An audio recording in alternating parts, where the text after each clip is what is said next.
Hey everybody, I wanted to depart from the gold making videos that I've normally been making. Things are kind of in a weird state. I'll probably make a gold making video in the next couple of days just to show what I'm doing.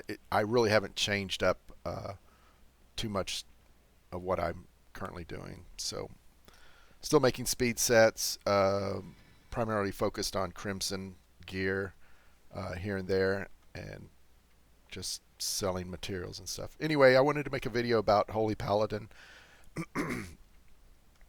uh, kind of the way I play it, and I'm sure there's some pros that will talk about how I'm doing something wrong, but they won't actually give any advice, but they'll just say I'm doing something wrong in the comments, and you can laugh at those ones. But if you're a pro and you have some actual good constructive criticism, um, and you lay it out really nice, and say what I'm doing wrong, and uh, help other people that are beginners that I'm trying to help, uh, please by all means comment. Anyway, just looking at the talents real quick. I'm not going to go over all these talents. Uh, I think there's probably other videos that do that. Wowhead. What I started with was basically I went to Wowhead and picked like a rating uh, talent spec and copied that and put that in here. I run no interrupt, and this is kind of my cookie cutter build that I run for pretty much all the fights, mythic dungeons and stuff. There's probably some variation, some small adjustments that you can do when you get really serious about running some of the content, especially. I'm currently we're doing heroic stuff. If I imagine if you're running mythic, then you're going to be or pretty high mythic keys, then you're going to want something a little more fine tuned. But once you get there, that you'll probably know Holy Paladin pretty well. Um, let's see. The ones to point out, I run Holy Avenger as opposed to Divine Purpose. Like I said, I don't run an interrupt build, but I think on Razageth Heroic, I'm probably going to have to switch to that, and I'll probably have to learn how to interrupt. Because my keys are all set up where I know where they're at. The other thing I run is Glimmer. I run Crusaders, at least one point in Crusaders Might. I might want to do more and one more point into that at some point, but I'm not quite sure where I can take it from. So, Blessing of Summer, it has four different variations to it. So we can get into that real quick. So this one, Blessing of Autumn, it reduces your cooldowns by 30%. I don't know if it's that great, but I'll cast it on myself, or usually I'll cast it on myself, or if I know somebody has cooldowns that will greatly help with fighting, whatever boss we're on, I'll put that on them. The next one that comes up is Blessing of Winter. So you can see here, bless a friendly healer for 30 seconds, restoring 1% mana every 2 seconds. They changed this in 10.05 or 10. Yeah, I think 10.05 or 10.5. I forget what the number is, but it used to give like whoever was had it on there would get, I guess, some like a damage buff. But so now you can't really cast it on uh, like this PvP dummy is sort of, I guess, a tank that's taking damage. You can only cast it on healers. So cast it on myself. I'm going to get back mana. Um, what I'll usually do is cast that on. Since I really don't have mana problems in a lot of the raid fights, I will cast that on one of the other healers that I see is low in mana, uh, and so try to get the most bang for your buck out of it. The next one that's coming up, Blessing of Spring.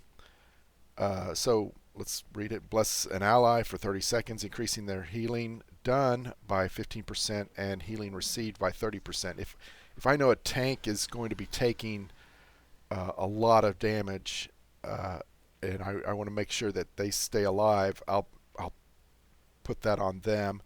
Otherwise, I'll put it into either on another healer, or typically I'll just put it on myself. And and so we can put it on the training dummy there. And like I said, I've got a mouse over macro, so I can either put it on me or whoever I have the mouse target over. That's what the other thing I would say is, if you're starting out, I would highly recommend using mouse over macros. And I can maybe share a couple of those in the description below. And let's see, the last one here is bless an ally for 30 seconds, causing their attacks to have a 40% chance to deal 30% additional damage as holy. I will typically put this on like our best DPS person in the raid or in a Mythic Plus dungeon. So I think in this case, I'll just put it on the target dummy. It doesn't do anything. So I guess the other thing to talk about is how are you healing? Typically, what I do is I try not to hard cast anything. I will typically use Holy Shock on cooldown, you Crusader Strike, and that will help reduce the cooldown on Holy Shock. You can either Holy Shock a target you're at on to do extra damage, or cast it on somebody that needs healing. Ideally, you're casting it on maybe somebody else that needs healing, because every time you target someone else with the glimmer that's on them, it'll either do damage or it will do healing. So ideally in the raid, you'll see me casting it on multiple people, especially if there's nothing else to do. I'll just be putting glimmer on people to heal them. So once you have at least 3 holy power, you can use I'll use Word of Glory, and then just generating holy power, you'll just use your Word of Glories to heal people up. I like Paladin for the fact that they're able to heal people up really quickly. They're maybe not as good as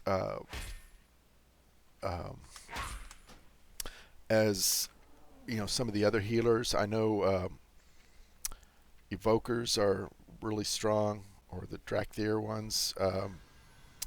The Druid, we have a Druid in our raid that just lower eye level, but tends to just out snipes all the heals from me and everybody else. So, but that's just the way things go. I have a video queued up at a particular spot where I can switch over to it. So this is Kurog. We are about to go over to the Earth section. We just got finished with, I think this is the Storm section, where so basically what he does is he will do an ability that puts a healing absorb on a lot of people. And so the idea is you want to heal them up very quickly, and that's where I actually mouse click some of these abilities down here, like Aura Mastery and the Holy Avenger. So and you'll see I actually click both of them, which on this I would probably say what you want to do is maybe use one of them, and then if you know you're going to definitely get to a second healing absorb phase, then that's when you can use the second one. And then maybe in between there you probably have the ability to run a couple of Divine Tolls. Divine Toll is really powerful. It really heals quite a bit. So anyway, let's look at the video real quick. Yeah, we're good. Right, heal absorbs. So heal absorbs come out, and so you can see I click both Aura Mastery and that. So maybe just the one, the Holy Avenger.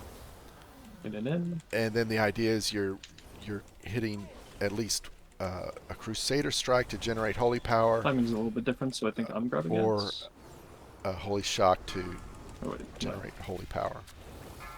So I'll also post this video so you can kind of see how we're doing Kirog. A lot of the other bosses are very similar in a way. I use the same, like I said, I use pretty much the same